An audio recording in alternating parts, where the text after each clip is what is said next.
Welcome to Y news. నేను మీ చంద్రశేఖర్. ప్రధానమంత్రి నరేంద్ర మోదీ ప్రస్తుతం ఈ పేరు భారత్లోనే కాదు ప్రపంచమంతా మారుమోగిపోతుంది. రోజుకు 15 గంటలకు పైగా పనిచేసే మన మోదీ నిత్యం స్వదేశీ విదేశీ పర్యటనలతో చాలా బిజీగా ఉంటారు. ఎప్పుడు చూసినా ఆయన వెంట సఫారీ డ్రెస్ లేదా సూట్లు వేసుకొని రైఫిళ్లు పట్టుకొని నల్ల కలద్దాలు పెట్టుకొని గద్దల్లాగా ఆ ప్రాంతమంతా తమ చూపులతోనే జల్లెడ పడుతుంటారు కొంతమంది సెక్యూరిటీ గార్డ్స్. నిత్యం కంటి మీద రెప్ప వేయకుండా చుట్టుపక్కల ప్రాంతాలను గమనిస్తూ మన మోదీకి రక్షణ కల్పిస్తూ ఉంటారు. అసలు ఎవరు వీళ్ళు? వీళ్ళ డ్యూటీ ఏమిటి? వీళ్ళను ఎవరు రిక్రూట్ చేస్తారు? ఎవరి ఆదేశాలతో వీరు పనిచేస్తారు? వీళ్ళ గ్రూప్ పేరేంటి? అసలు వీళ్ళ కమాండింగ్ ఆఫీసర్గా ఎవరుంటారు? ఇవన్నీ చాలా మందికి తెలియని కొన్ని విషయాలు. మనం ఇప్పుడు వాటి గురించే మాట్లాడుకోబోతున్నాం.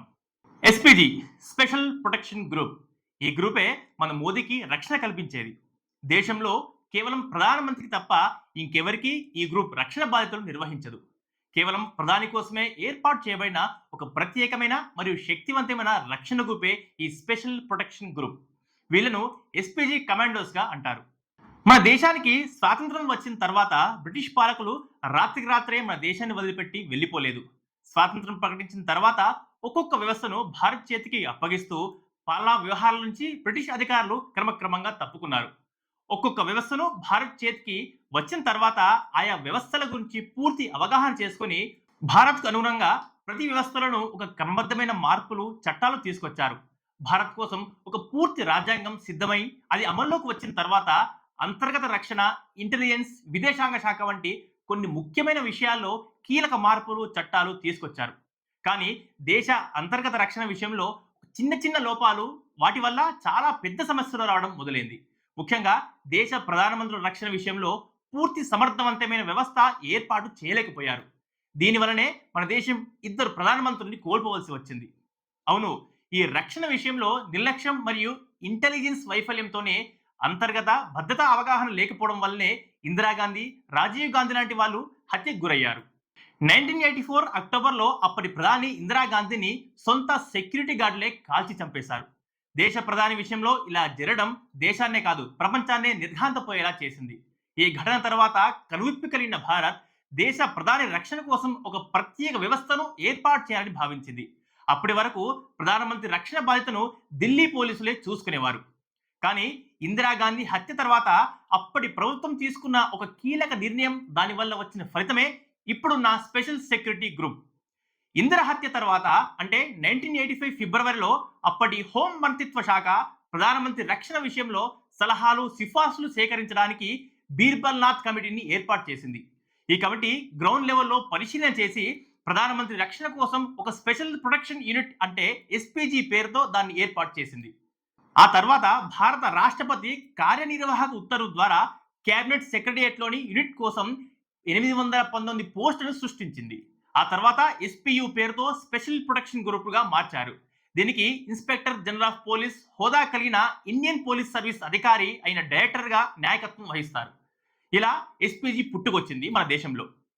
దేశ ప్రధానమంత్రికి మరియు ఆయన కుటుంబ సభ్యులకు రక్షణ కోసం ఒక పూర్తి స్థాయి ప్రోటోకాల్తో ఏర్పాటు చేయబడిన రక్షణ సంస్థే ఇది. రాజీవ్ గాంధీ మాజీ ప్రధానిగా ఉన్న సమయంలో తమిళనాడులో ర్యాలీ చేస్తుండగా మానవ బాంబుతో అతన్ని హత్య చేశారు. మాజీ ప్రధాని కావడంతో అప్పుడు రాజీవ్ గాంధీకి ఎల్పీజీ రక్షణ లేదు. ఈ ఘటనతో అప్పటి హోంశాఖ మరొక కీలక నిర్ణయం తీసుకుంది. ప్రధానమంత్రి మరియు అతని కుటుంబ సభ్యులతో పాటుగా మాజీ ప్రధానులకు కూడా కొన్ని రోజులు ఎస్పీజీ భద్రత కల్పించాలని నిర్ణయం తీసుకుంది. 1991 నుంచి ఇదే విధంగా ఎస్పీ చట్టం ఇలాగే అమలవుతూ వస్తుండగా 2019 నవంబర్ 27న బీజేపీ ప్రభుత్వం ఎస్పీజీ విషయంలో మరొక సంచలనమైన మార్పు చేసింది.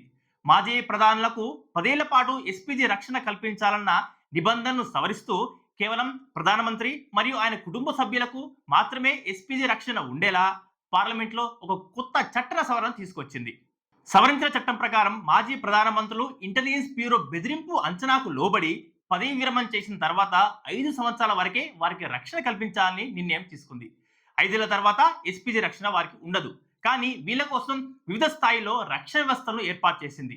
అవే Z+ category security, Z category, why category, Y+ category, అలాగే ఎక్స్ కేటగిరీ. వ్యక్తి యొక్క హోదాను బట్టి వారి రక్షణ అవసరాన్ని బట్టి ఏ కేటగిరీ సెక్యూరిటీ ఇవ్వాలో అన్న విషయం కేంద్ర హోంశాఖ నిర్ణయిస్తుంది. ఎస్పీజీ విషయానికి వస్తే ఈ సెక్యూరిటీ వ్యవస్థ భారత ప్రభుత్వం మరియు హోంశాఖ ఆధీనంలో ఉంటుంది. ఇది ఎలా పనిచేయాలో చెప్పడానికి హోంశాఖ ప్రోటోకాల్స్ అండ్ రూల్స్ రూపొందిస్తూ బ్లూ బుక్ అనే దాన్ని రూపొందించింది. ఈ బ్లూ బుక్ ఆధారంగానే ఎస్పీజీ పనిచేస్తుంది. ఎస్పీజీ డైరెక్టర్ అధికారికంగా కేబినెట్ సెక్రటేరియట్లో కార్యదర్శిగా పనిచేస్తారు. ఎస్పీజీ చీఫ్ అయిన డైరెక్టర్ హోదాలో ఉండేది ఒక ఐపీఎస్ అధికారి. ఇక ఎస్పీజీ కమాండోల విషయానికి వస్తే వీరిని నేరుగా రిక్రూట్ చేసుకోరు. ఇండియన్ ఆర్మ్డ్ ఫోర్సెస్ మరియు రైల్వే ప్రొటెక్షన్ ఫోర్స్ లోని వివిధ ర్యాంకుల్లో పనిచేసే అధికారులను ఎస్పీజీలోకి డిప్యుటేషన్ ద్వారా తీసుకుంటారు. శారీరక సామర్థ్యం, తెలివితేటలు, కుటుంబ చరిత్ర, మానసిక సంసిద్ధత ఇలాంటి ఎన్నో అంశాల్లో ఫిల్టర్ చేసి లక్షల మంది ఫోర్సెస్ నుంచి వీళ్ళను స్పెషల్ గా రిక్రూట్ చేస్తారు. ఎస్పీజీలో మొత్తం 4 డిపార్ట్మెంట్లు ఉంటాయి. ఒకటి కార్యకలాపాల శాఖ, 2 శిక్షణ శాఖ, 3 నిఘా శాఖ, 4వది పరిపాలనా శాఖ. ఇలా 4 డిపార్ట్మెంట్ల సమన్వయంతో ఎస్పీజీ పనిచేస్తుంది. పోలీస్ వ్యవస్థతో పాటు ఇంటెలిజెన్స్ బ్యూరోతో కోఆర్డినేషన్ చేసుకుంటూ ఈ సంస్థ పనిచేస్తుంది. కమాండోలను ఈ 4 డిపార్ట్మెంట్లలో కలిసి పర్యవేక్షిస్తాయి.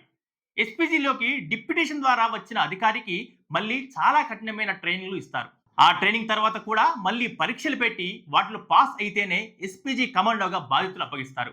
ఒకసారి ఎస్పీజీలోకి వచ్చిన అధికారి 5 సంవత్సరాలు మాత్రమే పనిచేస్తారు. ఆ తర్వాత వారిని వేరే శాఖకు బదిలీ చేస్తారు. ఈ ఎస్పీజీలో మొత్తం 13 ర్యాంకులు ఉంటాయి. కానీ అన్ని అధికారాలు ఉండేది మాత్రం ఒక డైరెక్టర్కి. ఆ డైరెక్టర్ తర్వాత additional director general, inspector general, assistant inspector general, superintendent of police, senior security officer 1, senior security officer 2 అంటూ చాలా రకాల అధికారులు ఉంటారు. ప్రధానమంత్రి చుట్టూ ఎస్పీజీ కమాండర్లు బాధ్యతలు నిర్వర్తించడానికి మరియు వెంట ప్రయాణించడానికి ఒక పెద్ద సెక్యూరిటీ కాన్వాయ్ ఉంటుంది. ఆ కార్ల కాన్వాయ్లో 2 మెర్సిడీస్ బెంజ్ S650 కార్లు, 2 రేంజ్ రోవర్ కార్లు, 12 టయోటా ఫార్చునర్ కార్లు, ఒక Mercedes Benz sprinter ambulance, Toyota Fortuner, electronic counter measures వంటి కార్లతో చాలా అడ్వాన్స్ టెక్నాలజీ కలిగిన ఎస్కాట్ కార్లు ఉంటాయి. ఈ కాన్వాయ్లో ఉన్న ప్రతి కారు బుల్లెట్ ప్రూఫ్ కారే. గ్రెనేడ్లు, బాంబులు పేలినా కూడా ఈ కారు చెక్కు చెదరవు. ప్రతి కారును కొన్న వెంటనే వాటిలో అనేక రకాల మాడిఫికేషన్స్ చేస్తారు. మరియు మొబైల్ సిగ్నలింగ్ జామర్లు, స్పెషల్ ఫ్రీక్వెన్సీలోనే పనిచేసే అత్యాధునిక కమ్యూనికేషన్ వ్యవస్థలు కూడా వీటిలో ఉంటాయి. వీటితో పాటుగా మిసైల్ని గుర్తించే మిసైల్ డిటెక్షన్ సిస్టమ్ లాంటి చాలా రకాల సెక్యూరిటీ ఫీచర్స్ కూడా యాడ్ చేస్తారు. ప్రధానమంత్రి టైం టేబుల్ ప్రకారం ఆయన వెళ్ళబోయే ప్రాంతాన్ని 3 రోజుల ముందే ఎస్పీజీ క్షుణ్ణంగా పరిశీలిస్తుంది. అంగుళం కూడా వదలకుండా ప్రతి చోటు, ప్రతి వస్తువు చెక్ చేస్తారు. 3 రోజుల ముందే ఆ ప్రాంతాన్ని మొత్తం ఎస్పీజీ తన అధీనంలోకి తీసుకుంటుంది. ప్రధాని పర్యటన ప్రాంతంలోని ప్రతి ఒక్కరిని కూడా పూర్తిగా చెక్ చేసి అబ్జర్వేషన్లో ఉంచుతారు ఈ ఎస్పీజీ కమాండోలు. వీటన్నిటికీ సంబంధించిన ఆదేశాలు ఎప్పటికప్పుడు డైరెక్టర్ ఆఫీస్ నుంచి అందుతూనే ఉంటాయి. ఇక్కడ ఇంకో విషయం ఏంటంటే ప్రధానమంత్రి విదేశాలకు వెళ్ళిన సమయంలో కూడా ఈ ఎస్పీజీ కమాండోలే ఆయనకు రక్షణ కల్పిస్తూ ఉంటారు. ఏ దేశానికి వెళ్ళినా ఆ దేశ సెక్యూరిటీ కమాండోలను ఎస్పీజీ పూర్తిగా తనిఖీ చేస్తుంది కూడా. విదేశాల్లో ప్రధాని పర్యటించే ప్రాంతాన్ని ఆ దేశ రక్షణ అధికారులు పూర్తిగా అధీనంలోకి తీసుకున్నా కూడా మళ్ళీ మన ఎస్పీజీ కమాండోలు ఆ ప్రాంతాన్ని పూర్తిగా తనిఖీ చేసి క్లియరెన్స్ ఇస్తేనే మన ప్రధాని ఆ ప్రాంతాలకు వెళ్లాల్సి ఉంటుంది. విదేశీ ప్రయాణాలకు ప్రధాని ఉపయోగించే విమానం పేరు ఎయిర్ ఇండియా 1 బోయింగ్ 777 300ER మోడల్కు చెందిన ఈ విమానంలోనే మన ప్రధాని విదేశాలకు కావచ్చు, మన దేశంలోని చాలా ప్రాంతాలకు కావచ్చు ప్రయాణం చేస్తూ ఉంటారు. ప్రధాని ప్రయాణించే ఈ విమానాలకు కూడా ఎస్పీజీ పూర్తిగా తనిఖీ చేసి క్లియరెన్స్ ఇచ్చిన తర్వాతే మోదీ ప్రయాణించాల్సి ఉంటుంది. ఈ విమానాన్ని ఇండియన్ ఎయిర్ ఫోర్స్ నిర్వహిస్తుంది. 14 సీట్లు ఉండే ఈ విమానంలో ప్రధానితో పాటు ఆయన వ్యక్తిగత సిబ్బంది కొంతమంది ఎస్పీజీ కమాండోలు ఉంటారు. మరికొంతమంది ఎస్పీజీ కమాండోలు ప్రధాని విమానంలో కాకుండా మరొక సెక్యూరిటీ విమానంలో ఆయన వెంట ప్రయాణిస్తారు. విదేశాల్లో ప్రధాని స్టే చేసే హోటల్, దాని చుట్టుపక్కల ప్రాంతాలు, ఆయన పర్యటించే ఏరియా, ఆయన వెళ్లే ప్రతి ఆఫీస్ను కూడా మొత్తం ఎస్పీజీ కమాండోలు ముందుగానే చెక్ చేసి క్లియరెన్స్ ఇస్తేనే మన ప్రధాని ముందుకు వెళ్తారు. సెక్యూరిటీ విషయంలో ఎస్పీజీ కమాండో క్లియరెన్స్ ఇవ్వకపోతే ప్రధాని అయినా సరే తన నిర్ణయాన్ని మార్చుకోక తప్పదు. ప్రధాని వెంటనే కమాండోల్లో 2 కమాండోలు ఎలాంటి సిగ్నల్ అయినా అడ్డుకోగలిగిన సిగ్నల్ జామర్లు పట్టుకొని ఉంటారు. ప్రతి కమాండో దగ్గర స్పెషల్ ఫ్రీక్వెన్సీలో పనిచేసే వాకీ టాకీలు ఉంటాయి. వీళ్ళకు ప్రత్యేకంగా ఒక స్పెషల్ లైన్ లాంగ్వేజ్ ఉంటుంది. అంటే వీళ్ళు సైగల ద్వారా ఒకరితో ఒకరు కమ్యూనికేట్ చేసుకోగలుగుతారు. మొత్తం కమాండోలలో ఏ ఒక్క కమాండోకి చిన్న అనుమానం వచ్చినా ప్రతి కమాండో అలర్ట్ అయ్యి ప్రధాని చుట్టుపక్కల ఆయన చుట్టుముడతారు. ఒకవేళ అవసరమైతే వెంటనే అక్కడి నుంచి వేరే చోటికి తరలిస్తారు. ఏదైనా సమస్య ఎదురైతే ఎలా రియాక్ట్ అవ్వాలి, ఎమర్జెన్సీ ఎదురైతే ఏం చేయాలి, ఇలా ప్రతి విషయంలోనూ ఒక ఖచ్చితమైన ప్లానింగ్ వీళ్ళకు ఉంటుంది. అంతేకాదు ఒక ప్లాన్ ఫెయిల్ అయితే ప్లాన్ బి, అది కూడా కుదరకపోతే ప్లాన్ సి, ఇలా అనేక లేయర్స్ లో ప్లాన్ చేస్తారు ఈ కమాండోలు. ప్రస్తుతం మన ప్రధానమంత్రి నరేంద్ర మోదీ మరియు ఆయన కుటుంబ సభ్యులకు మాత్రమే ఎస్పీజీ రక్షణగా ఉండగా ఆయన కుటుంబ సభ్యులు ఎస్పీజీ రక్షణ తిరస్కరించారు. ఇది స్పెషల్ ప్రొడక్షన్ గ్రూప్ సంబంధించిన కొన్ని ఇంట్రెస్టింగ్ విషయాలు. మనకు తెలియకుండా వాళ్ళ పర్సనల్ గానే చాలా విషయాలు ఉంటాయి. అవి సెక్యూరిటీ కోసం మనకు బయట చెప్పరు. ప్రధానమంత్రి రక్షణకు సంబంధించిన మరికొన్ని ఇంట్రెస్టింగ్ టాపిక్స్ ని మరొక ఎపిసోడ్ లో తెలుసుకుందాం. Please do subscribe and share.